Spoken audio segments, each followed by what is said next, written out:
from the beginning of time.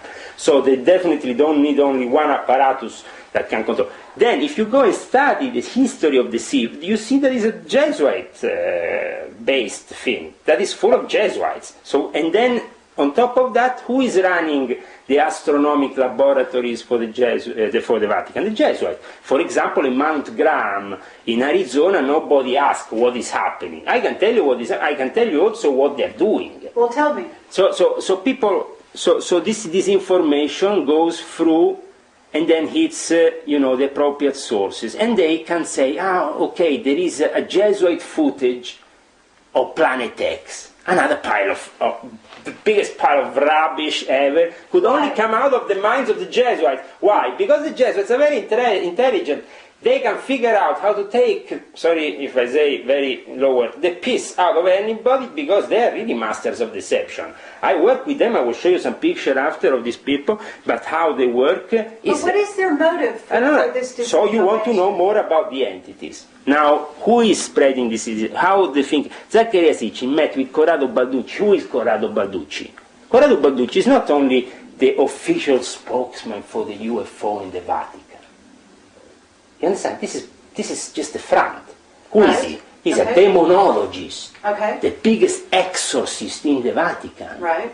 That should already make you think, okay, there is a connection here between the alien myth and the demonology. Mm-hmm. Now we found also that this connection is very much alive when most of the people who have spread the disinformation regarding the alien beings have been from the time of Aleister Crowley, his followers of Hubbard, or whatever.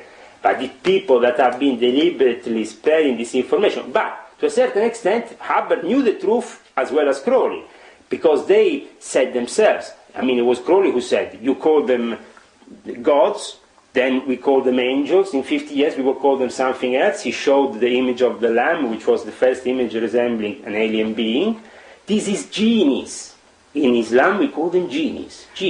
But by any other name, what are we talking about? We're talking about spirits. We're talking about a demon is nothing other than a spirit being, a being, who is perhaps not incorporated in the material world. No, it can incorporate. The thing is that there is a certain degree of misconception. Okay, let me tell you exactly what are these UFOs. UFO, unidentified beings, okay, or objects that fly around. Either they are military stealth operations, which can't be disclosed, or either they are operations regarding the evocation of genies, coming from other dimensions. So, an interdimensional door is created, is opened up. Where can these interdimensional doors can be opened up? In certain spaces, certain places, certain holy ground from ancient times known to possess that's possibility. For example, purpose. For example, in Iraq, for example. Just go to Mount Graham and study a bit what the Jesuits are doing up there. There is a war between the American natives, Indians, and the Jesuits since the Jesuits have tried to build this observatory. And why is that? Because the Indians have used that mountain as holy ground for thousands of years, and there is a specific entity living on top of that mountain, but on another dimension. When he wants, he can be called upon this dimension and evoked. The Jesuits, what they want to do. In the meantime, they accuse the American Indians, these are pagans, what are they doing to us? So we have to do science, observe the stars. Oh, rubbish.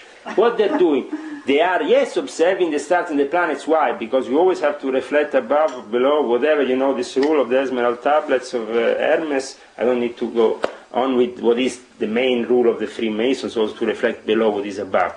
But it is to evoke these entities in a specific time frame, and this has to be carefully calculated. What is magic? The magic is the calculation of the arts with peculiar calculations around the symbols to evoke certain entities and have from them, if you want, certain gratifications. You can work with them. I, for example, can tell you a story which is a family story from a relative of my wife, actually, who I think his uncle or his grand uncle, whatever, who started working with these entities, these genes.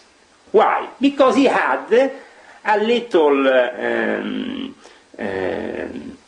how you say, a little ranch style, American style, you call it ranch, how you call it, you know, a ranch? Yeah, where you have animals, where you have, where you're planting things. So he was alone. He wanted to find some workers.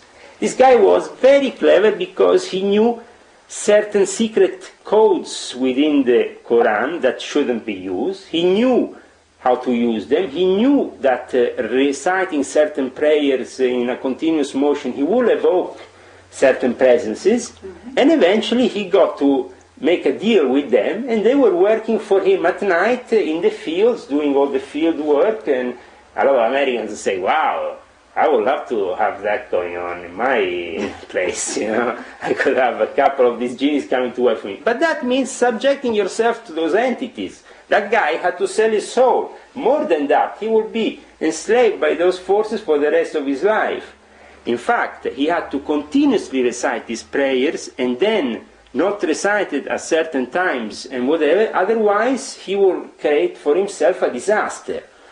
And so, okay, well then let's talk about you, for example. And these entities also do the same thing as what the Americans call abduction. I found reports in Middle Eastern villages, many Middle Eastern villages, of abductions. But how they're not going to go to an American researcher and say, I saw the UFO. You're not going to find anything. Instead, these entities have appeared, have manifest, not only have took people on inside their dimension, in their own in their own kingdom. They have basically kidnapped people, sometimes beaten them up, and then thrown them back into this dimension. And this happened many times, but obviously for the Middle Eastern person, they call it using a different language to deal with these entities. We're definitely using... Who cares what you call them? I know, but we have to be specific here. Because the moment you call them UFO, you are doing exactly what the enemy wants you to do. The moment you call them aliens, you're doing exactly what the enemy wants you to do. Let's talk about your background a little bit. No, but let's finish about Planet X, because Planet X is very important. If we don't finish... Sure, we want to go there, but I'd like to first talk about... You must have evolved, you have not sold your soul, is this correct? At a certain time I sold my soul. I hope that God will grant me that I will be forgiven for what I did, and I will be able because to... you did evocation, you must do this as... do you consider yourself a master at this point? You're 33-degree Mason. 33 degrees, an honorary title which I didn't give much importance. The 90 and 95 of the Memphis and Mizraim, which is an Illuminati rite of the Freemasons, which is itself a specific Egyptian rite, I give a bit more importance because there is a lot more esoteric, evocational knowledge to... Sure, and you must have meditated and prepared yourself and have the ability to do certain kinds of magic yourself, right? But I was prepared for, since I was a kid, to enter a reality which was very different probably from the mainstream reality. My grandmother, English grandmother, was called Felicity Mason, well known in the scene as Anne Cumming for having written a book called The Love Habit. She was a very high degree member of the Illuminati. She gave me the first book of Aleister Crowley as a gift when I was 11 years old. It was the Book of Thoth. And from her I learned a lot of things. She had friends, incredible friends. I mean, you can go and check even on the internet. The friends of Felicity Mason was Brian Giles and William Burroughs. William Burroughs, one of her best friends. And I met incredible people, from the Pet Shop Boys to Sting, to all the singers, the rock artists, but at the same time also the writers, very avant-garde. I met Brian Gyson in person more than one time. Well, I met also when I was magic and not be an evil person, isn't that right? No, that's the thing. Unfortunately, I discovered after many years, and I have to say this is the final result of my studies, that if you want to stay within the magic realm of respect for God and everything, I mean, magic exists. You can stay in its magic realm, but you don't have to move anything and become an active part of it, because that's dangerous. It's forbidden to do any magic in my new religion, which is Islam, what I've embraced. It's forbidden because it's too dangerous.